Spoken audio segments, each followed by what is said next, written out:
अस्सलाम वालेकुम गाइस, आज मैंने आप सब लोगों के साथ एक बात करनी है, प्लीज़ ज़रूर सुनिएगा और स्किप बिल्कुल मत कीजिएगा।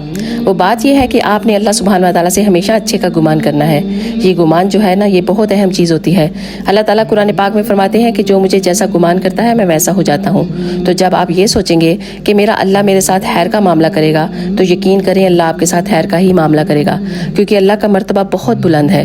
बाज़ लोगों से मैंने सुना है कि ये कह रहे होते हैं कि मेरा अल्लाह ने मुझे अजाब देना है। मत ऐसा कहा करें, उसकी रहमत को अंडर एस्टिमेट मत किया करें। आप चाहे अच्छे अमाल करते हैं या बुरे, तब भी आपने अपने बारे में ये नहीं कहना और किसी और के बारे में तो सोचना भी मत। अगर आपने ऐसा किया तो खुद आपने अपने हाथों से जहन्नम खरीद ली। एक सही बुखारी की हदीस है, एक शख्स ने कसम उठाई और कहा कि अल्लाह ताला उसको कभी माफ़ नहीं करेगा। कोई बड़ा गुनाहगार शख्स था, अल्लाह की बारगाह में पहुंचा। जब अल्लाह ताला ने उससे पूछा कि तुमने मेरे बारे में कसम कैसे खा ली, जब मैंने उसको तो माफ़ कर दिया और तुझे जहन्नम में डालने का हुक्म दे दिया। अल्लाह अकबर। अल्लाह ताला हम सब